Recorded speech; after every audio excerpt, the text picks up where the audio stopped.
जय हिंद। देखिए, छत्तीसगढ़ जो मध्य प्रदेश से टूटकर अलग हुआ, तो छत्तीसगढ़ का जो निचला एरिया है इसमें 4 प्रमुख जिले सुकमा, दंतेवाड़ा, जगदलपुर और कांकेर, ये जिले को मिला के बस्तर डिवीजन बनता है। यहाँ पहाड़ी एरिया है, दंडकारण्य पहाड़ियाँ हैं सब यहाँ पे, और बहुत ही घने जंगल है।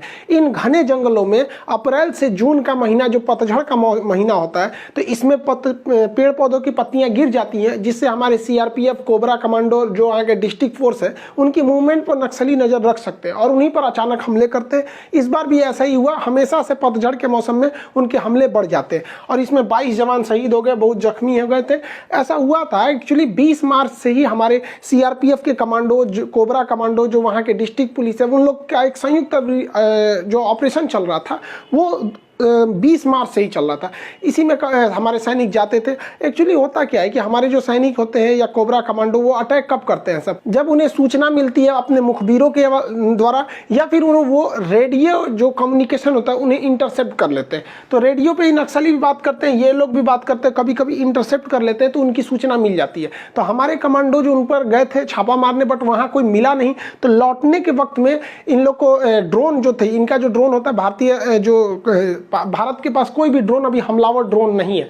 हमलावर ड्रोन की अभी डीलिंग हो रही है, हो जाएगा तब होगा। तो उस पर इन लोग को खबर आने लगा कि भाई नक्सली इन्हें चारों ओर से घेर रहे हैं। वो यू शेप में इन्हें घेर रहे थे नक्सली, इन्हें चारों दिशा से। तो हमारे जो कमांडोज थे वो फंसते जा रहे थे सब। इन्हीं में से अचानक जब हो गया तो इन्होंने अम्बुश लगा दिया। अम्बुश क्या होता है? टेक्निकल वर्ड होता है। जिस तरह से किसी जगह पे जासूसी करने को फौज में टेक्निकल भाषा में पेट्रोलिंग करते हैं, उसी तरह अचानक हमला करने को अम्बुश कहते हैं। और यह हमला बहुत खतरनाक था। इसमें 2 खतरनाक हथियारों का यूज किया गया। आरपीजी होता है, रॉकेट प्रोपेल्ड ग्रेनेड होता है, और अंडर ग्रेनेड लॉन्चर होता है। वो इनडायरेक्ट फायर करते हैं। इन्हें फायर करना भी आसान होता है। पहले क्या था, इनका रेंज 400 मीटर है, तो 400 मीटर गोली से अगर गोली मारेंगे तो 400 मीटर जो निशाने पे आएगा वही लगेगा।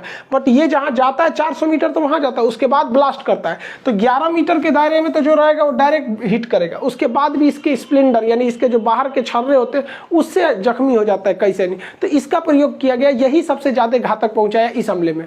देखिए, जो आरपीजी होता है, इसका जो राउंड यानी जो गोला होता है जिससे बढ़ के मारा जाता है, वो एक खुद में रॉकेट होता है। इस साइज के इतने बड़े रॉकेट को इसके अंदर भरा जाता है, और इसके अंदर भरने के बाद इसे लॉक कर दीजिए। इसे चलाना काफी सिंपल होता है, छोटा सा हथियार होता है, लेकिन ये ब्रस्ट फायर बहुत तेज, मतलब बहुत ज्यादा पीछे एग्जॉस्ट करता है यहाँ पर, और आगे जाने के बाद बहुत ज्यादा डैमेज करता है ये इसको फायर करने के बाद। और इसे ईजी टू केयर होता है। जंगलों में ये आतंकवादी और टेररिस्ट के लिए बहुत तगड़ा काम करता है ये। इसे लोड करना भी काफी सिंपल होता है। लोड करने के बाद तुरंत एम लगा के इसे आराम से कंधे पे रख के फायर किया जा सकता है। बट इसके पीछे कोई नहीं रहना चाहिए, वरना उसके ऊपर भी झटका लग जाएगा। इसको 400 मीटर के रेंज में फायर करके किसी भी चीज को पूरी तरह तबाह किया जा सकता है। इसे ग्रेनेड लॉन्चर में पिस्टल जैसे होता है, उस तरह से इसमें राउंड को भी, जो ग्रेनेड को इसमें भी भरा जा सकता है। अगर बहुत ज्यादा नहीं है, पोर्टेबल ले जाना है, तो इस तरह से भी भर के आता है, जिसमें अंडर बैरल ग्रेनेड लॉन्चर होते हैं, और भर के उसके बाद ग्रेनेड फेंका जाता है, जो वहां जाके इनडायरेक्ट फायर करता है, ब्लास्ट करता है। तो कोई छुपा हुआ रहता है तो उसे भी लग जाता है। इस लॉन्चर की मदद से ग्रेनेड को बहुत दूर तक लॉन्च किया जा सकता है, जो हाथ से पॉसिबल नहीं है। तो ये दूर तक लॉन्च कर देता है, जिससे कि वहां पे जाके ज्यादा डैमेज करता है ये। इस अम्बुश में हमारे कमांडो जो थे वो घिर गए थे, और जो रीइंफोर्समेंट था, यानी जो इनके मदद के लिए जो फौज बुलानी थी, वो उनको भी पूरी एक्यूरेट लोकेशन नहीं पता चल पा रही थी। तो रीइंफोर्समेंट भी बहुत देर से पहुंची, और इसमें सबसे ज्यादा घातक हो गया कि हमारा जो रीइंफोर्समेंट था ये तो लेट से पहुंचा ही। इनके पास कोई छुपने के लिए बख्तरबंद इस तरह की गाड़ियां भी नहीं थी। हालांकि जंगलों में हर जगह इन गाड़ियों को ले भी नहीं जाया जा सकता है। और सबसे बड़ा जो दिक्कत हो गया वो हेलीकॉप्टर आई 8 घंटे बाद।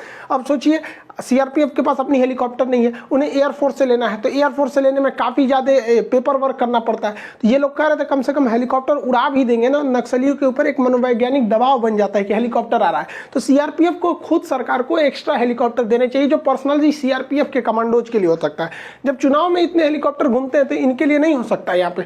तो हेलीकॉप्टर भी बहुत देरी से पहुंचा था, तो इस वजह से उनकी क्षति ज्यादा हो गई। हालांकि हमारे कोबरा कमांडो बहुत ही वेल ट्रेंड थे, वरना ये क्षति और भी ज्यादा जा सकती थी। जब हमारे जवान कुछ शहीद हो गए और जो जख्मी हो गए थे, तो ये नक्सली क्या करते थे, उनका हथियार लूट लेते। अक्सर ऐसा देखा जाता है कि जो हमारे जवान शहीद होते हैं उनकी बॉडी में ये लोग प्रेशर बम रख देते हैं नीचे, ताकि अगर उनकी बॉडी को कोई हटाएगा तो बम फट जाता है। इसलिए डायरेक्टली हटा भी नहीं सकते हैं लोग, तो इसके लिए बम निरोधक दस्ते को बुलाया जाता है। जितने भी नक्सलाइट थे हमारे शहीदों के हथियार छीन के लेके भाग गए, क्योंकि उनके पास जो था बहुत ही मॉडर्न हथियार था, तो इन हथियारों को वो लोग छीन के लेकर भाग गए थे। बहुत सारे हमारे जो जवान जो बचे हुए हैं उन्होंने बताया कि जब वो बॉडी को, अपने साथी के बॉडी शरीर को नहीं ले जा पाए, तो वो लोग जानबूझ के हथियार लेके भाग गए ताकि नक्सलाइट उन हथियारों को न छीन पाए। सब नक्सलाइटों ने हमारे फौजी पे, जो हमारे सीआरपीएफ के कमांडो, उनका बुलेट प्रूफ जैकेट निकाल लिया, उनके जूते निकाल लिए थे सब, उनका हेलमेट सब लेके भाग गए सब, ताकि वो नेक्स्ट हमले में काम आ सके सब उन लोगों के।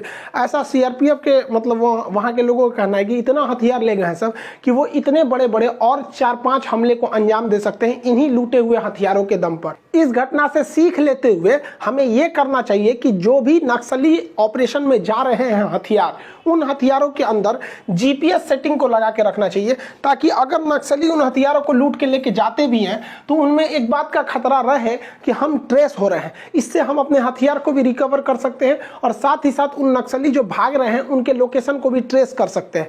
अमेरिका अपने हथियारों को बचाने के लिए, आतंकवादी जब अफगानिस्तान में मारते थे तो उसमें सेल्फ ब्लास्ट एक डिवाइस लगाता था कि अमेरिका जब चाहे तो अपने हथियारों को ब्लास्ट कर सकता था। उसमें एक रिमोट सिस्टम देता था, तो लोकेशन भी ट्रेस हो जाती थी और हथियार भी ब्लास्ट हो जाते थे। तो इस सिस्टम को तो खास करके नक्सल क्षेत्र में लागू करना ही चाहिए। नक्सलियों के आय का जो मुख्य स्रोत है वो लेवी है, यानी चुंगी यानी टैक्स लेते हैं। वहां कोई भी फैक्ट्री रहेगी, कोई भी कंस्ट्रक्शन का काम होगा तो उसका 10% वो लोग टैक्स लेते ही लेते हैं, वरना वो आग उग लगा देते हैं, यहाँ जाके जेसीबी जला देंगे सब। वहाँ जितने टेम्पो स्टैंड है या जो भी गाड़ियाँ जाती हैं उस रूट से, वो लोग बाकायदा बांस लगा देते हैं, टोल टैक्स वसूलते हैं 10%। यहाँ सवारी के हिसाब से अलग अलग उनका रेट होता है। और उनके पास जो मुख्य हथियार होते हैं वो तो देसी हथियार होते हैं, इनके ज़्यादा रेंज नहीं होते, लेकिन वो हमारे ही सैनिकों के हथियार को लूट के लेके गए रहते हैं, जो उनका मुख्य हथियार बन जाता है, जिसमें यूबीजीएल जो अंडर बैरेट ग्रेनेड लॉन्चर है या फिर AK-47 या इंसास राइफल है, ये जो घातक हथियार है वो हमारे ही कमांडोज के हैं सब। तो इससे सरकार को भी थोड़ा सा सजग रहने की जरूरत है। नक्सली जंगल में टेंट लगा के सोते हैं, उनका कोई फिक्स ठिकाना नहीं होता, वो किसी एक जगह पे 1 से 2 दिन ही रुकते हैं सब। कहीं पे भी वो जंगल में चलते रहते हैं, जहाँ पे उनका सुटेबल जगह लगा वहाँ वो टेंट लगाते हैं और वहाँ पे वो लोग खाना बनाना चालू करते हैं। उनमें कुछ खाना बनाते हैं तो कुछ वहीं पे पहरेदारी देने का काम करते हैं। तो कुछ वहाँ के जो नक्सलाइट होते हैं वो अगल बगल के गाँव के एरिया में जाते हैं, जरूरत का सामान ले आते हैं, या फिर उन्हें जाके जो अपनी बातों को कहना होता है कहते हैं। हर नक्सलाइट के पीठ पे एक बैग रहता है जिसमें उनके जरूरत के सामान होते हैं, फर्स्ट एड बॉक्स होता है, कुछ अपने जरूरत के सामान होते हैं, हथियार होता है, मैगजीन की गोलियां होती है। ये गोलियों का हिसाब बहुत सटीक रखते हैं ये लोग। इनकी ट्रेनिंग जो होती है वो मतलब नकली गोली पर और गुब्बारों को मार के करते हैं ये लोग ट्रेनिंग। इनकी गोलियों का हिसाब इतना होता है कि एक नक्सलाइट पकड़ा गया था तो उसने बताया था, गिनती के बताया था, मैंने इतनी गोलियां यहाँ चलाई थी, मतलब उसे अपनी गोलियों का भी हिसाब मुझे नहीं याद है, क्योंकि इनके पास तो कोई गोली बनाने का कारखाना है नहीं, इन्हें गोलियां इधर उधर से मिल जाती हैं, इसलिए गोली का हिसाब बहुत सटीक रखते हैं ये लोग। छत्तीसगढ़ में सबसे दुर्दांत नक्सली के नाम से जाना जाता है हिडमा। हिडमा जो है वो यहाँ का बहुत ही खतरनाक है। उसने people's liberation guerrilla army, guerrilla उसे कहते हैं जो छापामार लड़ाई करते हैं, मतलब जंगल में छुप गए, अचानक निकले, 10-15 को मारे फिर भाग गए, मतलब इनका कोई फिक्स टारगेट नहीं रहता है, मतलब जैसे मौका मिला उस तरह से ये लोग हमला करते हैं। इसका बटालियन 1 का ये हिडमा कमांडर कहा जाता है। इसके ऊपर सरकार ने 40 लाख रुपए का इनाम रखा। ये 90 के दशक में नक्सली आंदोलन में शामिल हुआ था। यह इतना खतरनाक है कि इसके 4 किलोमीटर के दायरे में नक्सली इसकी सुरक्षा घेरा लगा के रखते हैं। जहां ये रहता है उसके 2 किलोमीटर एक नक्सलियों का घेरा रहता है जो आम नागरिक के भेष में रहते हैं। उसके अंदर 2 किलोमीटर के अंदर में हथियार बंद रहते हैं, फिर 600 मीटर के अंदर में रहते हैं। और जहां ये रहता है हिडमा, वहां पे इसकी सुरक्षा इतनी जबरदस्त है कि पिछले 15 साल से हिडमा का कोई नया फोटो नहीं है। नक्सलाइट ये इतना खतरनाक है कि हमारे सुरक्षा बल इसे पहचानते तक नहीं है। कहीं भी देखेंगे तो इसका यही पुराना वाला फोटो आता है यहाँ पर। इतनी इसकी सिक्योरिटी टाइट रखी गई है। यही जिम्मेदार है, चाहे वो 13 का हमला हो, 17, 19, 20, 21, हमेशा वहां पे ये लगातार हमला करते रह रहा है हिडमा। और इसने जो एक हमारे जो सिपाही जो कमांडो कोबरा थे उन्हें गिरफ्तार किया था, तो उन्होंने इसको रिहा किया गया। हालांकि जो मीडिया में खबर है कि रिहा करने के बदले उसने शर्त रखा है कि ये अपने परिवार के साथ जाएंगे और एक फोटो इन्हें भेजेंगे। लेकिन वहां के स्थानीय लोगों का कहना है कि ये जो रिहाई किया गया है इसके बदले में उसने कुंजन सिक्का नामक एक नक्सली की रिहाई के बदले में इन्हें रिहा किया। ये वहां के लोकल लोगों का कहना है, क्योंकि यहाँ पर बहुत सारे लोकल वगैरह जो है उनसे हमारी 1-2 लोगों से बात हुई तो उन लोगों ने ऐसा बताया था। हालांकि जो सरकार की ओर से मध्यस्थता किया था, मतलब नक्सलाइट और सरकार के बीच में जो मध्यस्थता करने का काम किया था वह धर्मपाल सैनी ने किया था। ये विनोबा भावे के शिष्य हैं, इन्हें बस्तर का गांधी भी कहा जाता है।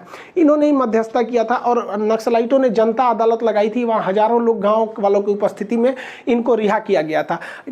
नक्सलियों ने वहाँ के लोकल पत्रकारों को धमकी दिया था कि जब तक हम इन्हें यहाँ लाएंगे नहीं तब तक कोई फोटो नहीं खींच सकता है। इसलिए किसी भी न्यूज चैनल पे देखेंगे तो आपको एक ही फोटो दिखाया जाएगा कि जब इन्हें वो रस्सियों से खोल रहे हैं, ये नहीं दिखाया जाएगा कि कहां से लेके आए और फिर इन्हें छोड़ने के बाद कहां चले गए। नक्सली एक एक पत्रकार के बहुत गहन नजर रख रहे थे। नक्सलियों की सबसे बड़ी ताकत होती है ग्रामीणों का सपोर्ट और उनकी खुफिया जानकारी।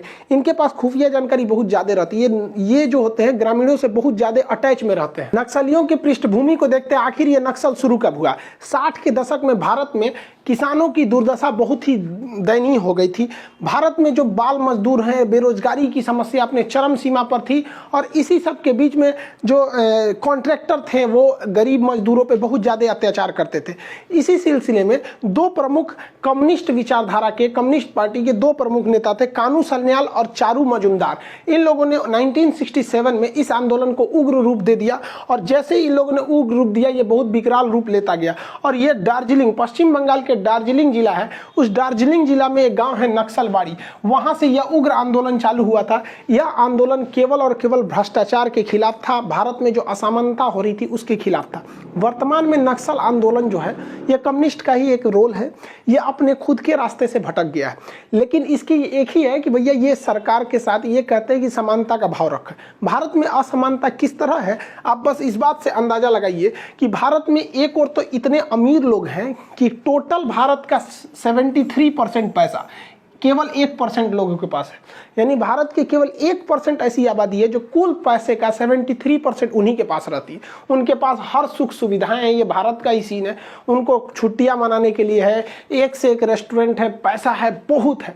लेकिन यही वो भारत है जहां एक तरफ इतनी भयानक गरीबी है जिसका कोई हद नहीं। इसी के खिलाफ लड़ाई है नक्सल की लड़ाई, और ये लड़ाई बहुत आगे चली गई और किसानों को अपने फेवर में ले लेते हैं। अब किसानों की भारत में सुनने वाला है कौन? महाराष्ट्र के नागपुर से हजारों किसान जो थे वो दिल्ली की यात्रा के लिए कूच कर गए। लेकिन हमारे न्यूज चैनल पे बैठे बिस्कन्याओं को तो ये समझ में आया नहीं, ये कोई मीडिया नहीं बना। लेकिन वही कोई बॉलीवुड की सेलिब्रिटी कुछ बोल देगा तो उसको बहुत ज्यादा दिया जाएगा तवज्जो। आप देखेंगे यही हाल हो गया दिल्ली बॉर्डर पे, जो सिंघू बॉर्डर, गाजीपुर बॉर्डर, यहाँ जो किसानों का था वो अजीब सिचुएशन में रह गया है। मतलब अब उसे कोई कवरेज ही नहीं दे रहा है, ना ही कोई उसे सीरियस ले रहा है। ये एक समस्या है यहाँ पर। अब नक्सलाइटों को ऐसी ही चीजों में एक बहाना मिल जाता है कि देखो भैया सरकार तो तुम्हारा कोई सुन नहीं रहा है, इससे अच्छा तुम हमारे जनता दिन अदालत में आ जाओ। यानी जनता की अदालत में तो नक्सलाइट लोगों को समझाने में मतलब कामयाब हो जाते हैं ऐसी घटनाओं को देखते हुए। तो ये नक्सलाइटों को जनता के बीच में पकड़ बनाने का एक मौका दे देती है। हालांकि ऐसा नहीं है कि नक्सलाइटों के खिलाफ सरकार ने कुछ कदम नहीं उठाए हैं। जो भी सरकार है पिछले से लेकर अभी तक में कुछ ना कुछ कदम अच्छे उठाए ही हैं। 2008 की बात करेंगे तो भारत में 233 जिले थे जो नक्सल प्रभावित थे। वर्तमान में समय में लगभग 90 जिले हैं जो नक्सल प्रभावित हैं। यानी टोटल 11 राज्य के 90 जिले नक्सल प्रभावित हैं। तो इसमें एक अच्छी बात यह है कि नक्सलाइटों की संख्या घट भी रही है, लेकिन कुछ गलत बात यह है कि कुछ ऐसे भी जिले हैं जहां पहले नक्सल समस्या नहीं थी, अब वहां भी नक्सलों को देखा जा रहा है। इसमें मुख्य रूप से जो जिले राज्य आते हैं पश्चिम बंगाल, झारखंड, बिहार, उड़ीसा, छत्तीसगढ़, ये मुख्य रूप से प्रभावित है। इसके अलावे भी टोटल 11 राज्य हैं यहाँ पर जहां जहां नक्सली होते हैं उस एरिया को रेड कॉरिडोर के नाम से जाना जाता है।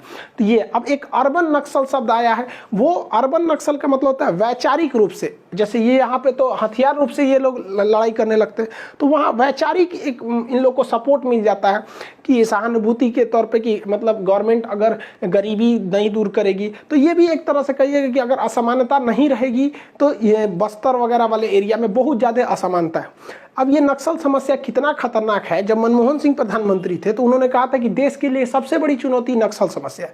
आप एक आंकड़े को देखिए, हम 10 साल का आंकड़ा लिए हैं 2009 से लेकर 2019 तक। ये 10 साल में 2009 से 2014 तक मनमोहन सिंह प्रधानमंत्री थे और 14 से लेकर 19 तक मोदी जी थे। लेकिन दोनों के एक एक कार्यकाल को हमने इसमें शामिल किया है। इन 10 सालों में जो नागरिकों की मौत हुई है वो नक्सली हमले में 2191 नागरिकों की मौत हुई है नक्सली हमले में, जबकि कश्मीर में जो आतंकवादियों से हमला हुआ है वो केवल उसमें 384 नागरिकों की जान गई है। यानी नागरिकों की जान लेने में नक्सली ही ज़्यादा खतरनाक है। अब हम बात करते हैं हमारी जो सुरक्षा में लगे हुए जवान हैं वो कितने शहीद हुए हैं। नक्सली हमले में अब तक 1342 जवान शहीद हुए हैं, ये इतना बड़ा आंकड़ा है। जबकि जम्मू कश्मीर में इन 10 सालों में 2009 से 2019 के बीच में इन 10 सालों में 675 जवान शहीद हुए। यानी यहां से देखेंगे तो दोगुना नक्सलियों के मुठभेड़ में हमारे जवान शहीद हो रहे हैं।